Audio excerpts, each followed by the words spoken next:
All right, and now a word from our sponsors.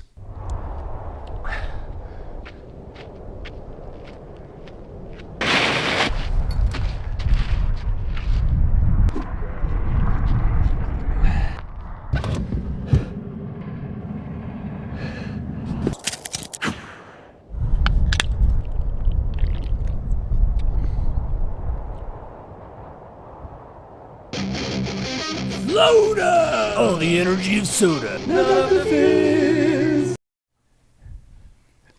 Thanks for joining us, folks. I'm Chris Worden. I'm Andy Jones-Wilkins, and man, that Florida commercial never gets old. No, I felt like we had to start things off with that simply to get people into the mood and to remind them that this is a different race. Absolutely. The Cocodona 250, presented by Air Viper Running. We're going to be following this race, and we're going to explain how much we're going to be following this race over the next few days. But it's got a different vibe. I mean, there are great Black Canyon Western states. They're great, and we love seeing how things unfold there, but this is an entirely different animal. And I think it's important that we set the table that way, right from the get-go. This is Cocodona. Yeah. And welcome to Cocodona Week, my friend.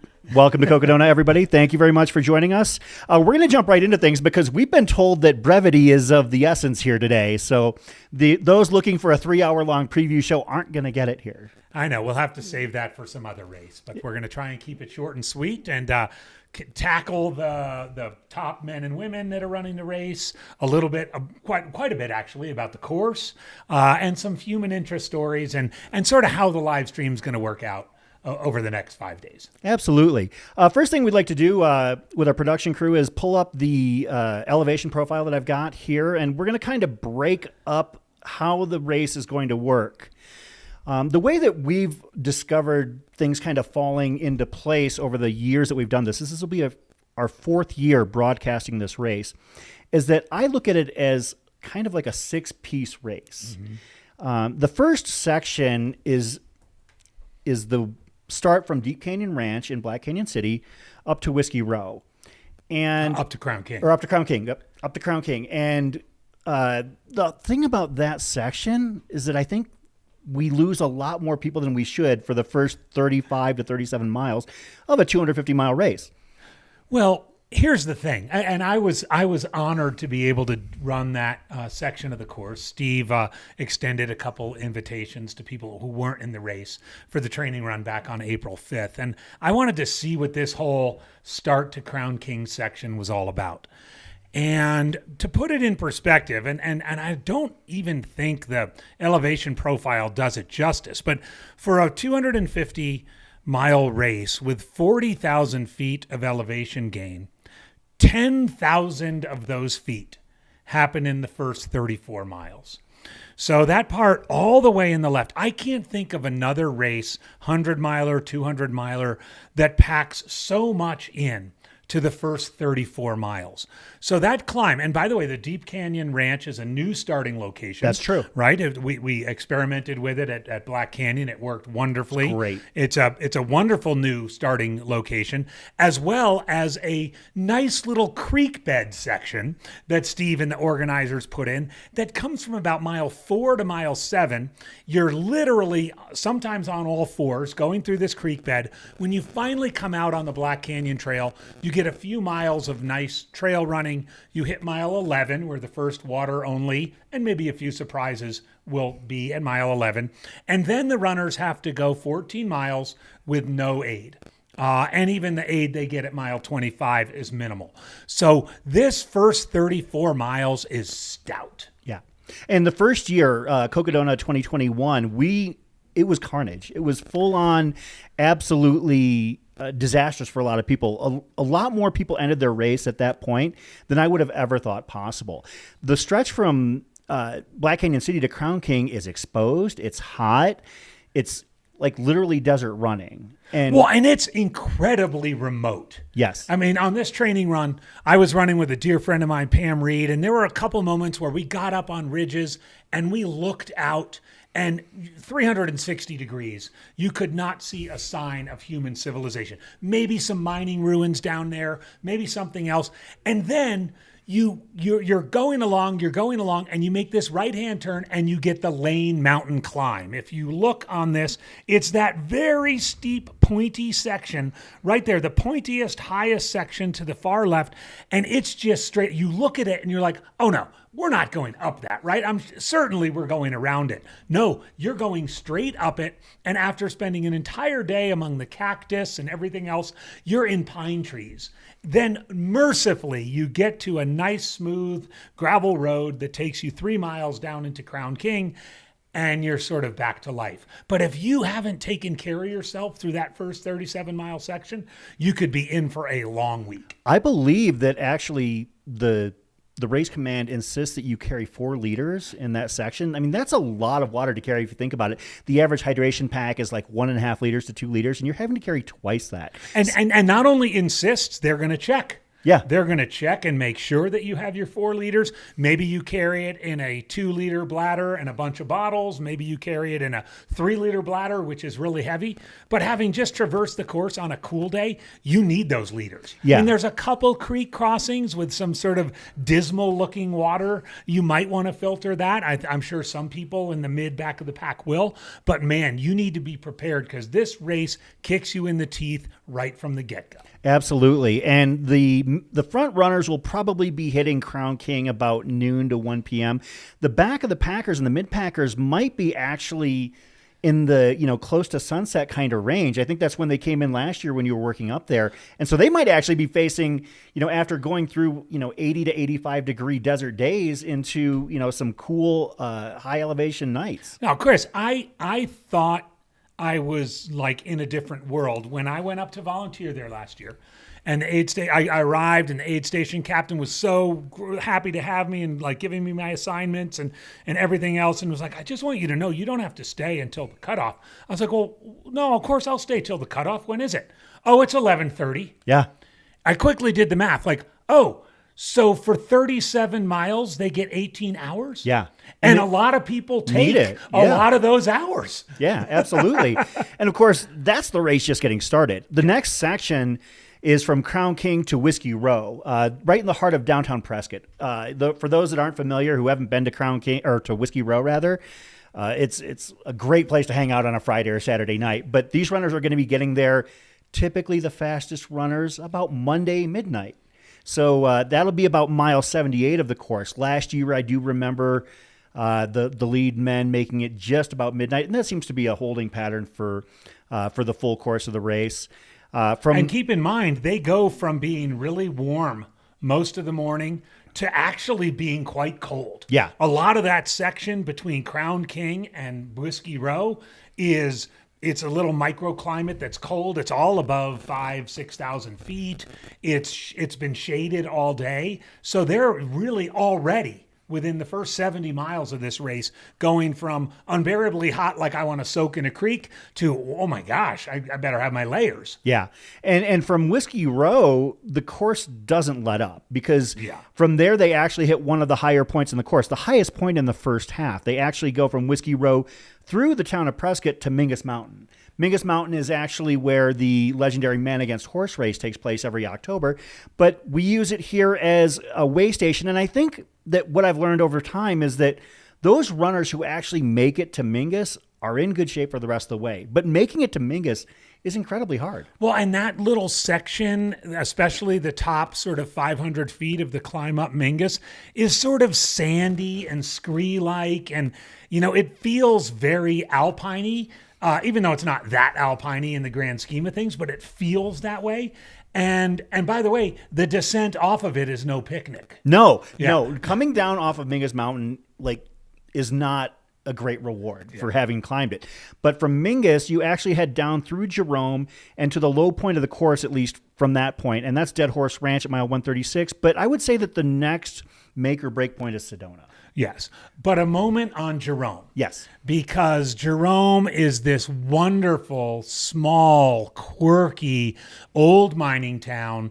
If you get a chance to go there and visit, maybe you're crewing or pacing a runner and you can hang out and visit the stores and there's just something about it that just kind of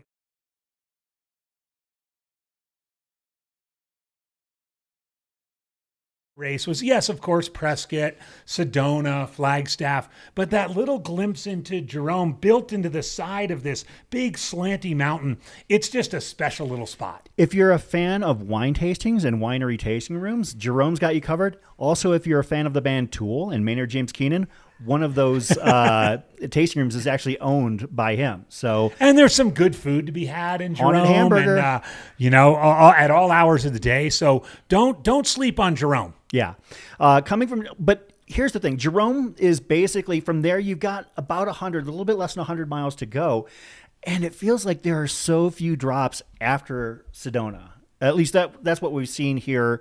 In my experience. Now, the next stretch is basically the last or second to last big climb. I want to memorialize that for a second. Yeah. Because this is a 250-mile race Uh-huh. that if you can make it through the first 120, Yeah. you're likely to finish. You're absolutely right. The Yeah. data proves it. You're getting drops at Crown King. You're getting drops at Whiskey Row. You're getting drops at Jerome. You can get through that. You can slog through that. You're likely to finish. The cutoffs get a little bit more generous. Yep. Now you've been out there 48 hours. You've sort of figured out what you need for sleep. I mean, it really is a tale of two races once you leave Jerome, and especially once you leave Sedona. Yeah. From Sedona to Fort Tuthill is miles 163 to 215. And once you get to Fort Tuthill, nothing is stopping you. Like if you make it to Fort Tuthill, you are making it to the finish line. Yes, but that is a grindy. Now, especially if you've come here, maybe you've focused so much on heat training that you haven't really paid attention to altitude, and now you're at 6,000 feet for a long time, and you're gradually kind of grinding up to basically the plateau upon which Flagstaff sits. Yeah. Like that's a grindy section for sure. If you make it there, you're in one piece. You're pretty much golden, provided you have enough time on the clock. But don't underestimate that section. Yeah. And from Fort Tuthill, you go through the Walnut Canyon section, which is about 20 miles. And then you've got one more climb. Just one little climb. One little climb up Mount Elden. And Mount Elden is a very imposing piece of rock here in Flagstaff. It's where many runners, Jim Walmsley, for example, have, cut their teeth and, worked to become the runners they are. And they're asking you to do it at mile 249, 250. Yeah. It's absolutely wild. It's insane that they do that, but I can understand why. And typically, if they've made it that far, it's just kind of that one more climb. I'm going to get up there. There's a wonderful aid station just off the backside. Often your friend Pete Mortimer is there, or other folks around his world. And once you crest that summit of Elden, it's all over but the shouting. Yeah, at that point, you're basically ready to go. I mean, here's an example of the actual course itself. This is the map from CalTopo. This is what you would see. You can see down at the bottom, that's Black Canyon City. And you head up through Crown King and then Whiskey Row over through Jerome, Sedona, and then finally up to the top at Flagstaff. So that's the course in a nutshell. And from there, let's just jump right into things. Let's talk about the names of the people we think are going to show out here this weekend. Let's start with the women's field. What do you got? Well, I think I want to start by just saying that for all kinds of good reasons, the world of 200-plus mile runs for the better part of the last 7 and 8 years has been a fringe of a fringe of a fringe in our beloved sport of trail and ultra running. And I think at this year's Cocodona, we are seeing the worlds collide. Talented, high-end 200-mile runners with proven 100-mile runners kind of all meeting together in what, and this is, maybe a big statement, but the most competitive 200-plus mile race we've seen in the United States so far. We were talking about that last night. 250. Yeah. Right? So when I think of the women's field, I immediately, I'm old school, and I like to pay homage to those who've done it before. So I'm going to lead with Mika Thews. Mika Thews has proven herself at this race before on good days and bad days, hot days and cold days, the easy course versus the hard course. Easy, wink, wink, Easy, nod, nod. you know, with in quotes. But I think that you can't talk about the women's field without talking about Mika.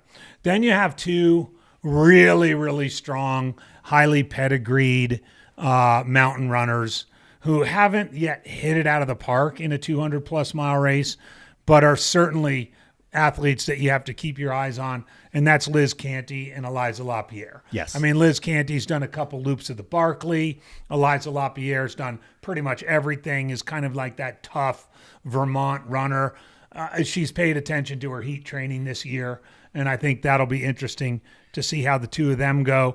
And then for my fourth and fifth, you know, because we wanted to limit it to 5, I'm really excited to see how Ashley Paulson does. A really strong runner at sort of flat races that can be hot, that can test you. She seems to be an athlete that's willing to sort of just put it out there and see what happens.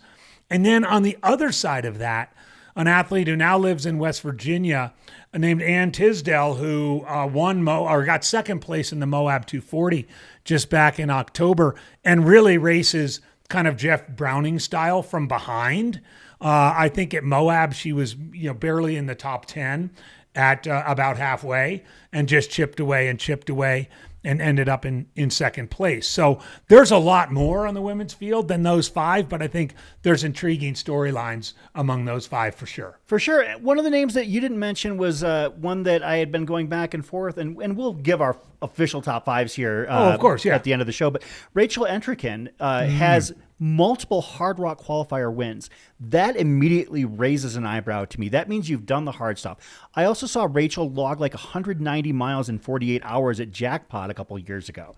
Like, she can do it all. I remember she was actually running side by side with Garmire, which is no small feat, as she was doing Jackpot. And I feel like, that's a name that we're definitely going to be talking about quite a bit, potentially in and out of the top 5. Another name that I was chatting with somebody in our house here because they happen to know very well what they're doing as far as their training, Elsa Jaworski.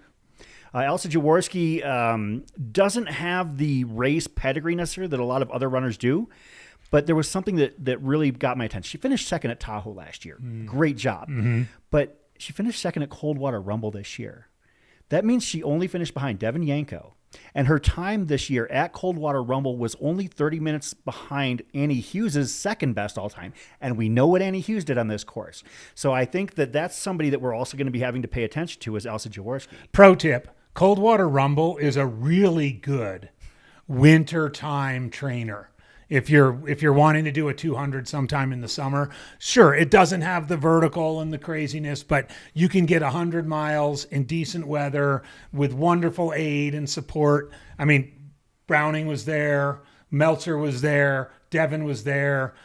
Keep an eye on Coldwater Rumble as a race that you can kind of set your season's place based on that. And It's just a couple weeks after the new year. Yeah, another name, and this is one that's going to come way out of left field, and this is somebody who I fully expect. And you with someone out of left field? Totally. Are you familiar with the name Carol Northrup? I am not. Okay, so Carol Northrup is a Prescott local. She's run this race the last 2 years. She's 57 years of age. Finished 7th last year and 9th the year before. So that's and finished 3rd at Coldwater Rumble 2022. This is somebody like maybe a lesser known local, even, also like in the Masters category that we're probably going to be seeing a lot of. And not a lot of people know her simply because, she sticks to the local stuff. But, you have 2 top 10 Cocodona finishes. You've got my attention. Yeah. Oh, for sure. So that's Carol Northrup. Yeah. So that's she's going to finish. I think we have a high degree of confidence that she's going to finish. And if we were going 10 deep with our picks, she's in my top 10. So that's definitely somebody I'm keeping my eye on here.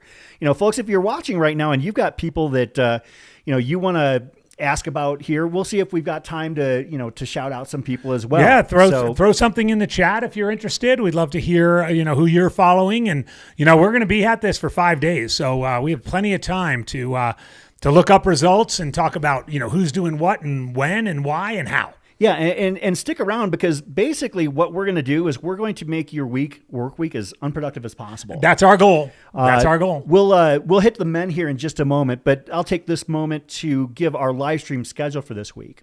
So tomorrow morning at 4 a.m. local time, 4 a.m. Arizona time, we're going to start with our live stream. That'll be basically an hour before the actual start of the race, and we will be live from 4 a.m. until 11 p.m. at the earliest. And this happens every year on day one, we'll end up staying later than that. Mm-hmm. It just always happens because that's about the time the first runners start to hit Whiskey Row.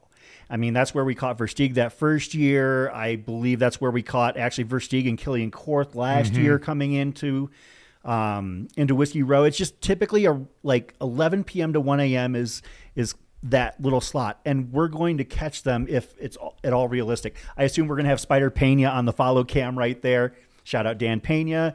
And that'll be our first day. So 4 a.m. until we're darn well ready to collapse. But we do need to preserve ourselves. So Absolutely. We will have a small break on Monday night / Tuesday morning. Yeah. Before we jump right in at 5 a.m. on Tuesday morning. Yep. And we're right back at it. Yeah. And we'll be on from 5 a.m. till 11 p.m. on Tuesday night. Then Wednesday morning, we start again bright and early, 5 a.m., and we don't stop. Right. When we get going at 5 a.m. on Wednesday, we are in it for the duration. And we will be here broadcasting from our studio here in Flagstaff, as well as with our field reporters, our drone pilots, and everybody else, all the way until the final finisher, likely sometime on Saturday morning, May 11th, coming down the streets of Flagstaff to celebrate that final finisher at Cocodona. In all, it will likely, the overall cutoff for the race is about 125 hours. With the exception of those few hours, we'll probably be on the air in and around 105 to 110 hours. I have been corrected that tomorrow morning we're actually starting at 4:30. So you get an extra half an hour. Corinne Shalvoy and I get an extra half hour of sleep as we get ready to prepare. So that's our live streaming schedule. Now let's jump into the men's field. And this men's field, you go first. This men's field is insane. This men's field is so impossible to handicap because there are just so many names. Like I could go 10, 11, 12, 13 deep on these runners and not blink. I mean, first of all, every single winner of the Cocodona 250 is back this year. Yeah. 2021, Michael Versteeg. 2022, Stringbean McConaughey. 2023, Michael McKnight. Those three right off the bat mean, you've got a pedigree coming from the Cocodona race. You've also got Jeff Browning, who is one of the biggest experts at learning how to tackle a race from jump. I mean, one of the smartest runners you'll ever find. You've got Kevin Goldberg, back-to-back fourth-place finishes the last 2 years. Jeff Garmeyer has finished in the top 10 multiple times as well. Jake Jackson, a guy who is stepping way outside of his comfort zone. Jake Jackson can log 165 miles in 24 hours on a track. How's that going to translate here? Names like that. Killian Korth, who was leading the race for a large portion last year before everything went way sideways for it. and to put it mildly, there are so many, great names in this field that trying to pare it down to 10, let alone 5, was really difficult. So among those that you didn't mention, I think it's important to mention maybe the most prolific 100-mile racer of the last, on the men's side, of the last 3 years, that's making a big jump, both feet in, to the 250-mile distance, and that's Arlen Glick. Yep. From Ohio. Last year, we all said, how can this guy from Ohio do well at Hard Rock? Was the top American finisher at Hard Rock. He's been out here in Arizona since early April. Developed, apparently, if you believe what you see online, somewhat of a bromance with Jeff Browning. They seem to be training up and down the course constantly. I'd be very, very interested to see what Arlen does. And then I have it on good authority that Matt Smith, who's a 2-time top 3 finisher at Tour de France, and finished here, 4th place here, is a Southern California guy training a lot at the Heat. is ready to bust one out as well. So, like you said, 10, 12, even 15 deep in this race, which is for a race that's only going into its fourth running is just incredible. It just shows the power and the allure of this distance and the fact that people are willing to sort of put in what it takes to succeed, or at least attempt to succeed at an event like this. Yeah, another name that that I was learning to, or getting acquainted with, somebody I'm not really familiar with at all, Heroldus Subertus. Are you familiar? Yes. Well, remember, he was leading. You might not remember this, but he was an early leader at our coverage of Run Rabbit Run. Yes. Back in September. That's right. He's from Alaska. He's some sort of like badass mountain guy from Alaska. And he faded back a little bit, but he was, I remember Zach being up at the top of the first climb, and there was Subertus, the first guy through. So, yeah. And you have to imagine he's come here also doing his homework. He won Tahoe 200 in 2022 yeah. as well. Like, this is no stranger, and to the high level, 200-mile competition. Yeah. So, he's proved he can hold his own. Just an absolutely stacked field on the men's side. And we'll give our picks here, our final picks here in just a moment. But another thing, I actually want to take a moment to thank our sponsors that are helping make this all possible. So, thanks to, and I'm going to name some of them now, and then I'll name the rest of them later. Thanks to Speedland, love the shoes, Satisfy Running, Catula, Darn Tough Socks, Spring Energy, Ultra Aspire, Discover Flagstaff, Gnarly Nutrition, and Beaver Street Brewing. Mm-hmm. So thanks to those. We'll name the rest of our sponsors here in a little bit, but I wanted to give them a bit of shine. But now I want to pivot. I want to jump in too, by Sure. the way, Yeah. because I mentioned the training run that Steve organized back in early April. And to give you a sense of how invested some of these sponsors are, this was a training run, a month ago. No fanfare, no glory, no banners hanging on the walls. And every runner was supplied with as much spring energy as they wanted, and was given a free set of Catula Gators. Wow. Just for coming to this training run, right? So those are sponsors kind of putting money where their mouth is. Absolutely. On a random training run where no one is really paying attention that much. Yeah. Huge shout out to those sponsors. No, it's fantastic, and we're grateful to have them. Seriously, Yeah, they do a absolutely. great job for us. Also, our nonprofit partners, Wilderness Volunteers, Wonder Project, Prescott Creek, and Latinos Run. Thanks to them as well for being a part of it. Now I want to pivot, if we can, to a special category of runner, and I think that these runners are going to leave their mark on the course in different ways. And I called this segment the content creators. There's about a half dozen people who are known for having fairly decent sized followings on social media and on YouTube, mm-hmm. and they create videos, they create reels, and they get hundreds of thousands of views on some of this stuff. And they also, in this situation, create some damn good content. Like the first one off the bat I want to talk about is Wes Plate. Mm-hmm. Wes Plate does a great job with his Cocodona films. He's done, I believe, 2 of them now, and we're grateful to have them. So, shout out to Wes Plate, Andrew Glaze, obviously, mm-hmm. Very well known runner, Callie Vinson. Mm-hmm. We'll talk more about Callie here in a little bit. Simon Gerard, Caleb Stevens, and Finn Melanson, who was on our team last year. Who's running the race? Yeah. Yeah. No, Finn Melanson is going to be and I think Joe Corcione is that's right, making Joe an appearance Corcione. here as well as another one of these content Good creator call on types. that. Yeah. That spaced my mind. I did the information on him as a potential contender and forgot that, I know He's one him. of those guys. Yeah, he's a podcast guy. So no, shout out to all of them for being content creators, and the hope is that maybe some of them will either have podcasts about their experiences or maybe create films. So those are people we're hoping that they have a good day, because if they do, then they're going to share it with the rest of us, and we'll be able to go back and remember and learn about what happened for them specifically, because it's really hard to tell 400 stories all at once. It is. Or 300 stories all at once. As much as we try. Yeah. And speaking of that, we are going to be concentrating on the Cocodona 250. Of course, that's not the only race this week. We've got 3 events going on. The Sedona Canyons 125, which starts Wednesday at 7 a.m., and the Elden Crest 38, which starts at Friday at 7 a.m. And we will be following and paying attention to those, but our focus this week really is on Cocodona, just because that's really the best way for us to provide as much coverage as possible. We will be we'll have a finish line cam, and as many finishers as we can name, we'll shout them out. Absolutely. And if you see somebody on a live stream shot that we miss, feel free to let us know, because we'll be happy to give them their props. I want to jump in too at this point, because it seems like an appropriate time to say that in all of the Mountain Outpost live streams, but especially in Cocodona, we pride ourselves on engaging in the chat. Yes. Okay.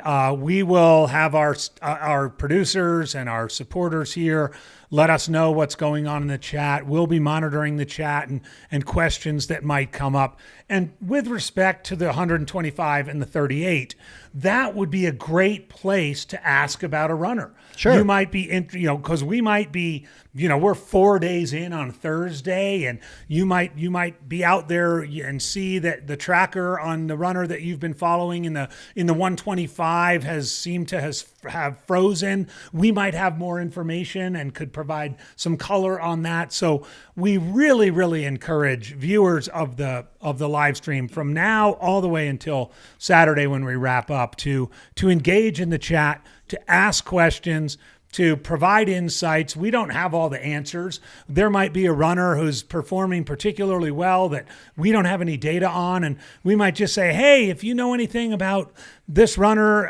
give us some info in the chat. I mean, I know that happened in our coverage just a week and a half ago of the Fuji 100, where in the Mount Fuji 100, granted it was on the other side of the world, and there were a lot of people in Japan and other parts of the world who knew more about the runners than we did, and they gave us information in the chat. So again, and we'll remind you through the week, but please engage us in the chat. It's easy, it's user-friendly, and frankly, sometimes at 2 a.m, it gives us stuff to talk about. And shout out John Ives. Thank you very much for your help last week. Indeed. Your care package is compiled. I just needed to put it in a box and send it to Japan. So thank you very much, John. We really appreciate it. But to that end, one of the things that was cool about last year's race is that we go through the same channels that most people do when they're trying to find out about runners they don't know. And the first thing naturally you do is you head to Ultra Sign Up. Right. You look the runners up. You try and find, okay, well, this is somebody I'm not familiar with, but they have a high Ultra sign-up score, and you try and parse through their results. And I look for, as you can see with our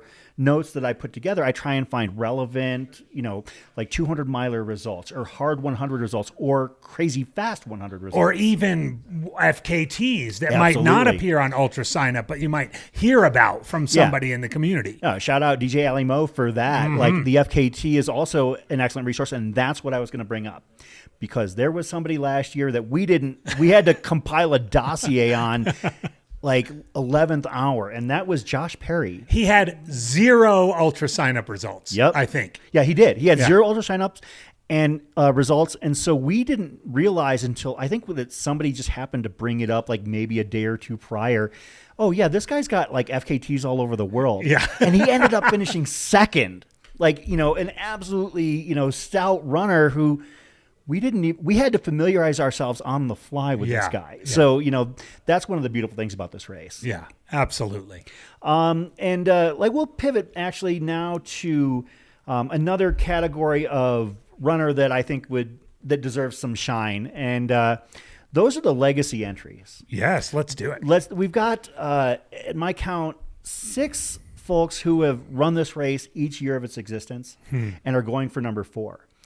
They all have 3 finishes each. So shout out to Brian Janzik, Jose Sosa, Aaron Flesher, Wes Plate, Andrew Glaze, and Jeff Garmeyer. I think that those that are coming back for a 4th helping are, I think you're crazy, but more power to you for doing it because, frankly, those are the names we've started to get familiar with. I mean, think about all of these runners we see year after year at this race that, there's Jose Sosa again, or there's, Andrew Glaze is at like every race, but yeah, we're grateful to all of these runners that keep coming back and, that bring their their friends and family to watch the live stream each year, and also, the people who might be just tuning in and like, oh yeah, I remember that person from last year. So shout out. And I would say too, if you're a Cocodona 250 runner, maybe resting in your hotel and watching this as you prepare for the start tomorrow morning at 5 a.m., if you want to finish this race, find those people. Yes. Find them at the starting line and just do what they're doing, because it's likely they're going to be there and rolling into Flagstaff at the end. They're not all like, quote, fast runners. Oh, yeah. I mean, no doubt. They're all just, in some, you've got Garmeyer and Glaze who are, both, pretty high-end athletes. Mm-hmm. And this is not an indictment of the rest of them, but like, Brian Janzik, Jose Sosa, Aaron Flesher, Wes Plate, like they just know how to get it done. Mm-hmm. They come out and they grind it every year, and they might finish, maybe on Friday afternoon or, maybe early, like 1 a.m. Saturday morning, but they come and they get to the finish line every single year. Yeah. Absolutely fantastic. Let's, from here, let's actually thank our sponsors, their second slate of sponsors I'd like to thank. Let's do it. Tannery Sunscreen, Lecky Poles, Knack, Squirrel's Nut Butter, Sundog Running, Drinking Horn Mead Hall, Lumberyard Brewing, and Uptown Pub House. Special note on Uptown Pub House, Allie J., who finished the race last year and is running it again this year, she owns the Uptown Pub House with her husband. And, so thanks for being a part of this. And, frankly, it's kind of cool because the Uptown Pub House is maybe 30 meters from the finish. Nice. So she's starting down in Black Canyon City and basically running to work. If that's how you want to look at it. So, crews and pacers, if you're hanging around the finish and you want to have a wet your whistle, swing by the Uptown Pub House while you're waiting for your runner to come. Yeah. If you're at the Uptown Pub House and you get a text from like your runner's pacer that they're on making that left on Birch, you can still beat them to the finish line from there. Because frankly, you'll be moving a lot faster than they will at that point. So shout out to them. Let's do our picks, our top fives. All right. All right. For my top five, in first place, I've got Eliza LaPierre. Last year, my reasoning is kind of weird.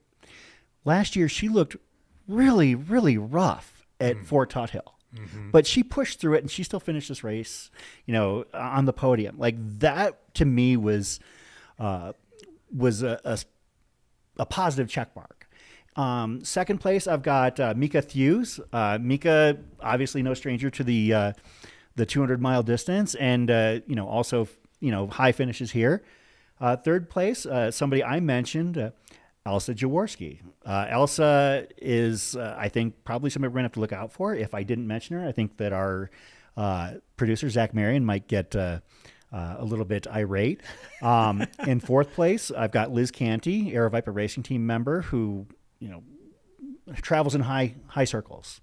And in fifth place, I might regret putting her this low, but I've got Ashley Paulson. Right on. What do you got? Well, Eliza's a dear, dear friend of mine. I've known her for 12 years at least. But I'm going with Mika Thews for the win. Mm-hmm. I just think her experience, her grit, the fact that this is going to be a little bit of a kind of a cauldron of competition this year, I think that's going to pay off for Mika. Eliza second. Mm-hmm. Eliza LaPierre second. Liz Canty third. Ashley Paulson, I'll put her one spot above you in fourth. And then I'm going with Ann Tisdale. I think that interesting. I think that Moab 240 result and her training and her just cruising in from the back is gonna pay her in good stead. So Mika, Eliza, Liz, Ashley, and Ann. That's actually pretty fan. I mean, I think that shows that we're of the same mindset in a lot of these names. There are other people that it was really hard to leave off. I mean, there were several names, and we have 5 days to tell people about these names. So and how our predictions are going to be so wrong. Absolutely. When we get to Wednesday. Well, and and there's one that on the men's side I definitely think we're going to have to talk about, because we did share our picks beforehand, and we're going to have to qualify one of our picks. But as far as the men go, who are your top five? I think he's going to come from nowhere and do his thing. And I think he's done his homework and he knows how to run hard and fast and put himself into a huge deficit. I think Arlen Glick wins. First 200-mile plus race, but I think he's ready to do it. I think Jeff Browning is going to come in second, McKnight third, Matt Smith fourth, and got to go with Ultra Jake Jackson. I love that guy. He's been training hard. He could very well be higher than fifth. Yeah. But I think he's going to be there. And that's another name. Had I stretched out to 10, Jake is definitely in my conversation. I went back and forth. I mean, so I went out to dinner last night. I left string bean off. Joe, I'm sorry about that. You're probably going to prove me wrong, but there were just too many choices. So I went out to dinner last night with Travis Longcar and 8 Station Fireball, and I told them that I thought Arlen Glick was going to win this race. I have now changed my mind. But they convinced you? No, like I just happened to tell them, and then I changed my mind. Okay. I don't know. Maybe I thought maybe they laughed in your face. No, they're nice guys. They wouldn't do that. So I've got Jeff Browning winning it. So we're of like mind in that. Number 2, I've got Michael McKnight. And I would have Michael McKnight winning this race if Jeff Browning weren't in it. Mm-hmm. Like that's where I'm at here. Third, I've got Arlen Glick. And it feels like every time, so what has it been? Like 3, 4, 5 years where, okay, Arlen Glick goes and he tears up all those East Coast flat races, and then he gets into Western States, and then then he runs Javelin 100, and people are like, oh, well, let's see what happens at Javelin 100. And he goes and he crushes it. And then it's Western States, and people are like, oh, let's see what he does at Western States. Then he crushes it.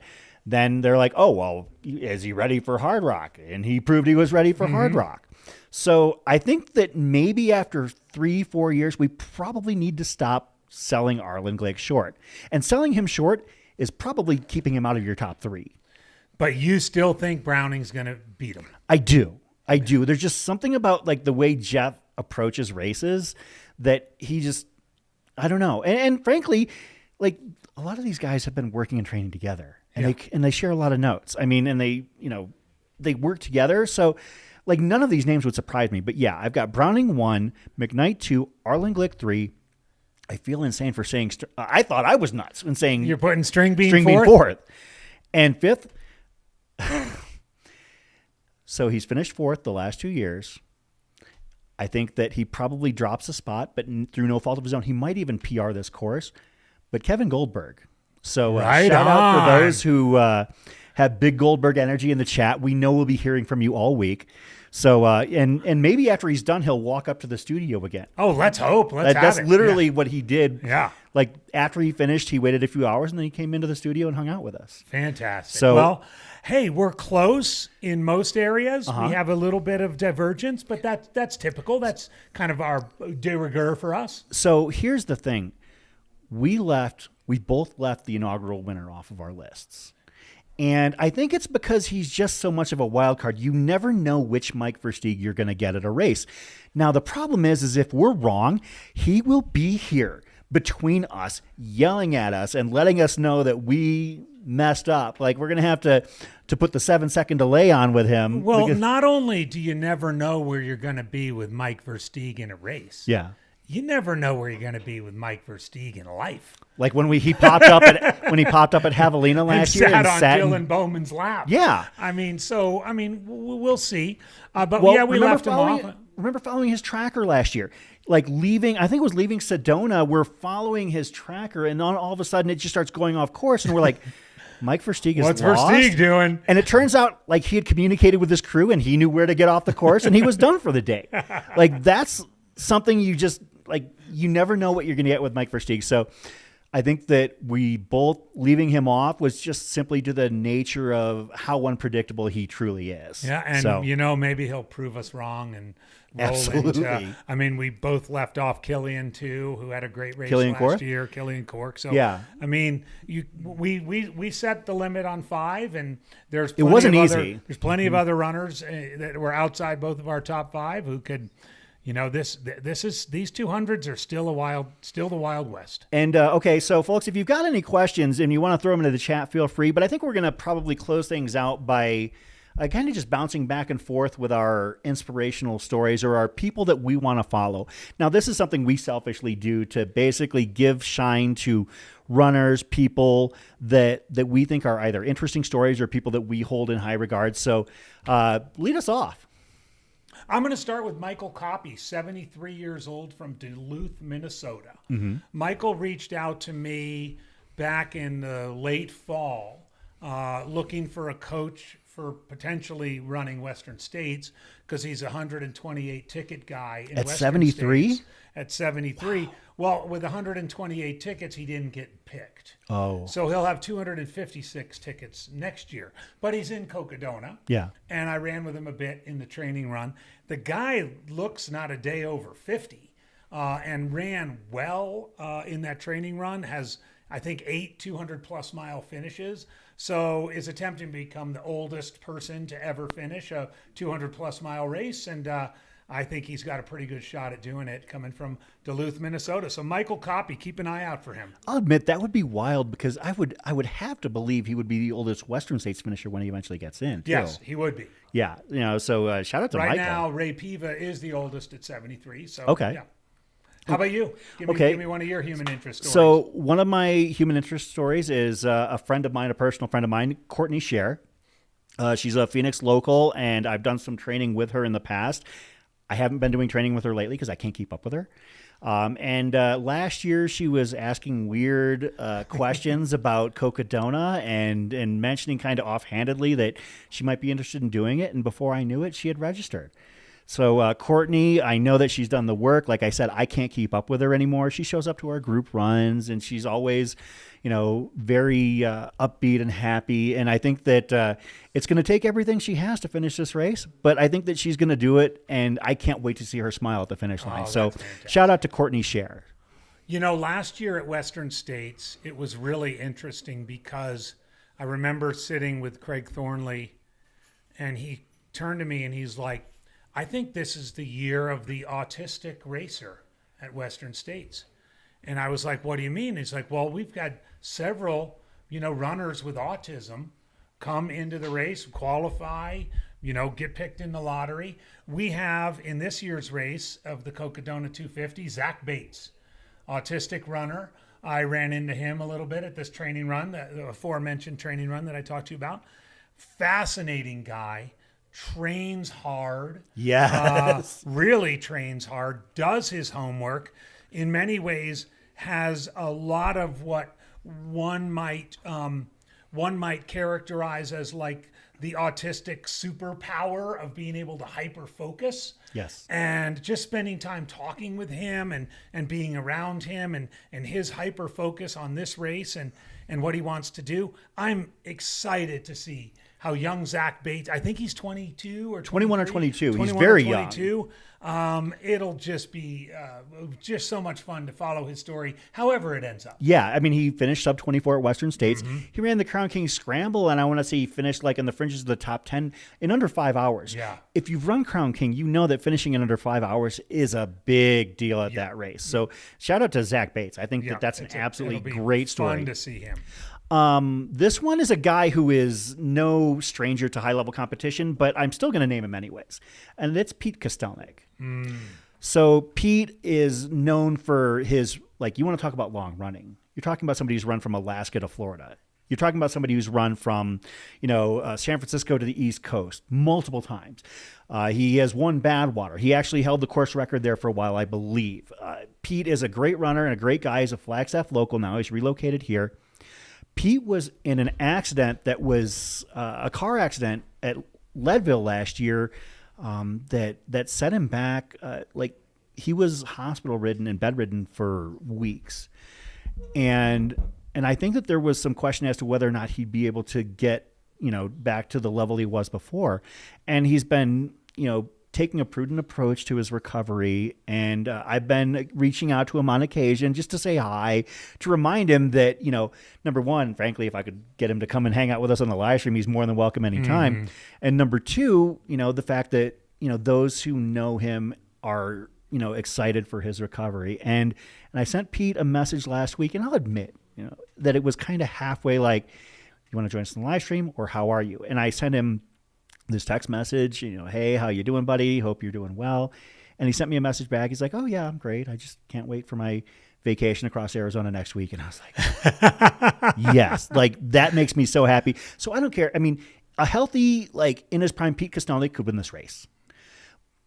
I don't think he's there. And I don't think that there's any illusions about him being there. I think he wants to finish and prove to himself that he is on the road back to being, an ultra runner. So shout out to Pete. Cannot wait to see you cross the finish line. Awesome. So I'm going to go with one. You mentioned her when you were going down the list of people who are, who are active on social media and are really good at telling the story of what they do and how they do it. And I would argue, I haven't done an analysis of this, but I would guess that Callie Vinson has the largest number of Instagram followers of anybody in the race this year. Like 120,000. 120,000. Yeah. And that's not a judgment. That's because of who she is. She advocates for body image. She advocates for Native American rights. She advocates for equality in sport and in life. And she's also not afraid to fail. Yeah. I first met her. You actually pointed her out to me when we were at the Western States Memorial Day training camp last year, where she had the privilege of being awarded one of the race spots from GU Energy, Magda Boulet's company and one of the sponsors of Western States. And she trained, she qualified for Western States with a 109-hour finish at Moab 240. Unfortunately, the planets were not in her favor, and she was unable to finish Western States in 2023. And she set her hearts and her goals on a Maricopa Trail FKT, which is an 800+ mile trail in Maricopa County, and then coming here to Cocodona. And I can't wait to see how Callie has such a spirit and wisdom beyond her years. Moved from Chicago. I know that's probably going to give bonus points for you. Absolutely. But I can't wait to see how Callie does, telling her story, doing it with her own blend of humor and storytelling and joy, and seeing her come down the streets of Flagstaff will be so much fun. My next one, and I'm gonna kind of also introduce your next one. I'm going to kind of shove you into it. First of all, my pick is Dmytro Sokolovsky. Never met Dmytro in person. However, I know for a fact he was one of the first people to sign up last year because he was in the chat and he literally signed up like as soon as the race opened. And I cannot wait to see how somebody that was that enthusiastic about this race does. He's had a year where he's known it's on his schedule, and I have no doubt he's done the homework. So shout out to Dmytro. Hope that your week goes well, and can't wait to see you at the finish line. So Jean Ives actually asked in the chat who the youngest runner was, and I think that this is a good time for you to go into that. Well, on fourth on my list of human interest stories is actually not just a runner, but a family of runners, the Chisholm family from New Hampshire. If you paid attention to last year's race, the Chisholm family from New Hampshire signed up for the Elden Crest 36 miler on race day. Yeah. Last year. Now, Brody and Ben, the two brothers, Brody's 17, Ben is 18, and their mom are running Cocodona 250. I don't know what they've done for heat training back in New Hampshire. I don't know what they've done. I know there are some gnarly, badass Beast Coast trails out there, but they're coming. And on the topic of ultra sign up results, I've got my page open here to Brody Chisholm, men, wow, he's 17 fast. years old. He did the Elden Crest last year in 5th place, 6 hours and 25 minutes. That's his one result, and he's in Cocodona starting tomorrow. So I can't wait to follow this family. I don't know if they'll stick together, if they'll separate, if they'll do whatever they're going to do, but hopefully our on-the-ground cameras will get out there and tell the story of maybe charting a new Chisholm Trail across Arizona. I see what you did there. That's fantastic. No, I'm actually really curious to follow, like, what happens if somebody's having a better day? I mean, is it family first, or do you tell like the one who's going better, to go ahead, or do you leave somebody behind? I mean, there's going to be an interesting dynamic there to follow potentially. So hopefully they all have great races and that we see them all here in Heritage Square by this coming weekend. My next personal pick is an employee with Air Viper running, and that's Aylin Davis. Aylin is deaf, and she always has like a huge smile on her face, and she's always like ready to greet everybody with a hug, and like you can't help but be inspired by her infectious happiness. She lives, I believe, now in Kanab, Utah. She doesn't live like down in the valley, but she commutes to races to help out with them, like all over the Southwest. And I can't wait to, and she's a damn good runner too.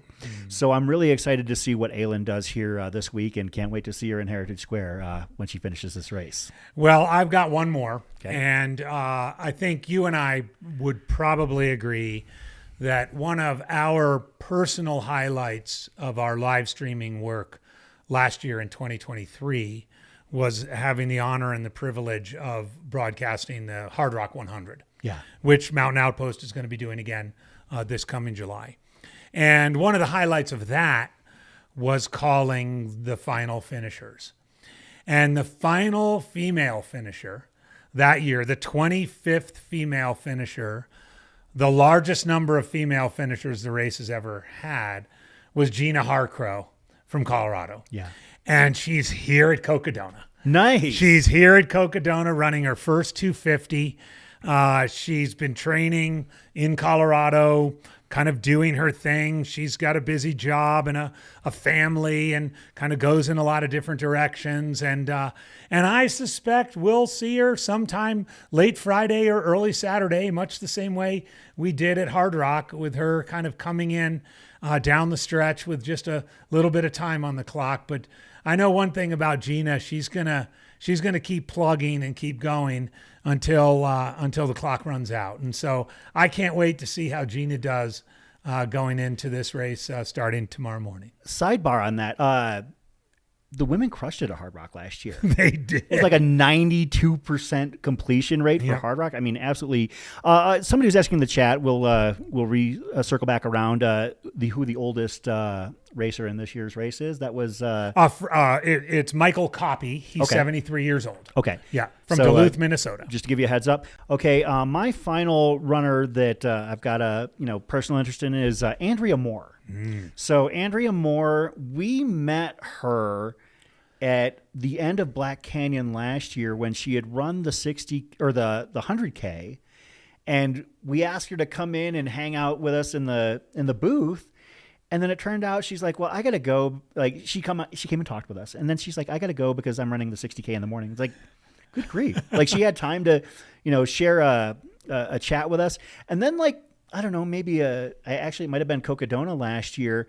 I came to Flagstaff and I stopped at a restaurant here, and she's like, hey, I know you. And it took me a second. I was like, wait a minute, you're the runner who came in and had an interview with us. Like, how did it go? And we started talking, and I'm super excited to see her run this race. And she's a Flagstaff local.